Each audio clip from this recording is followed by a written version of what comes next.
Assalamualaikum warahmatullahi wabarakatuh. Wisnu, Waalaikumsalam warahmatullahi wabarakatuh. saya mau memberikan pertanyaan tentang berpacaran, Pak. Bapak pernah berpacaran nggak, Pak? Dulu pernah pacaran gitu. Menurut Bapak pacaran itu baik atau enggak, Pak? Kalau pacaran yang penting gimana kitanya.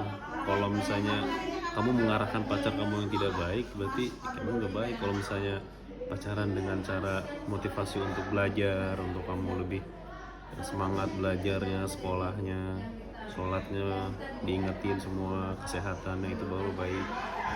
Jadi kalau cara mencegah agar pacarannya agak lebih baik, nggak yang aneh-aneh gitu. Dengan cara dibentengin dengan agama yang baik. Agama ya, kalau kamu muslim berarti ingetin 5 waktunya sholat. Tapi kan agama melarang pacaran, Pak. Melarang pacaran itu karena tidak boleh berdekatan. Kalau pegangan tangan itu bukan muhrim ya. Tapi kalau pacaran yang positif nggak apa-apa, dengan niat untuk belajar. Itu lagi ya, satu lagi berarti Aduh, kok agak sini ntar ya. Pos dulu.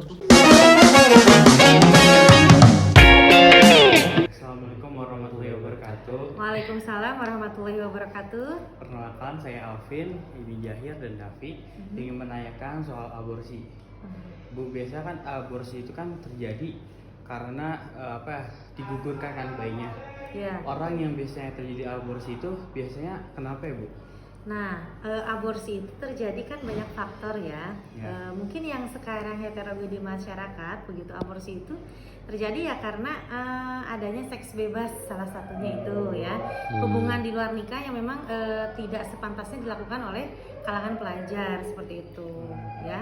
Tetapi ada juga memang aborsi yang dilakukan untuk kesehatan. Tujuannya apa? Tujuannya mungkin si janin yang ada di dalam kandungan itu sudah tidak bisa terselamatkan dan akan membahayakan si ibu yang mengandung, sehingga harus diangkat si janin tersebut, sehingga harus dilakukan oleh aborsi seperti itu. Nah, Ya. kalau misalnya yang terjadi karena Sengaja.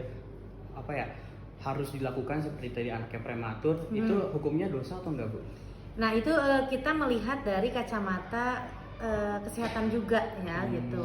Jadi kalau memang bayi yang di dalam itu sudah tidak bisa diselamatkan dan membahayakan nyawa ibunya, tentunya kan kita dihadapkan ke dalam dua pilihan, antara dua-duanya memang harus merenggut nyawa atau salah satunya begitu. Nah dalam kacamata Islam sendiri yang ibu pahami, untuk menyelamatkan nyawa seseorang itu memang utama begitu. Kalau memang ya itu memang sulit sih pilihannya gitu ya. Tapi kalau menurut ibu untuk kesehatan ya itu tidak dosa, tetapi memang perasaan ketika kehilangan itu memang sungguh sangat menyakitkan seperti itu. Kalau yang ngeaborsi sengaja gitu Bu, ngegugurin kandungan karena dia lahir di luar nikah, gimana tuh Bu Nah, menurut Bu? itu yang tidak boleh ya. Jadi untuk kalian para remaja khususnya begitu ya.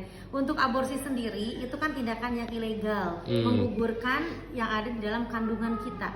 Nah, itu adalah tindakan yang tidak baik. Ketika kita membunuh ya kan yang ada di dalam kita makhluk hidup ya.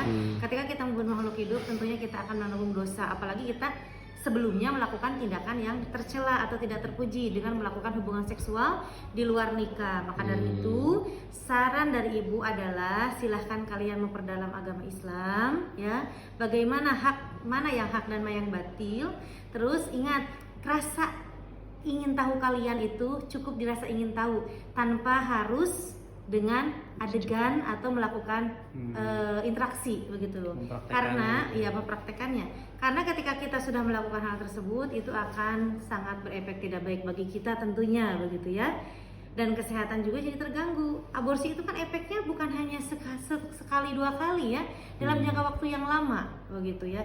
Jadi saran ibu, hindarilah hal-hal yang negatif dan lakukan hal-hal yang positif. Jadilah pemuda yang berkarakter dan cerdas. Oke, makasih Bu. Sama-sama.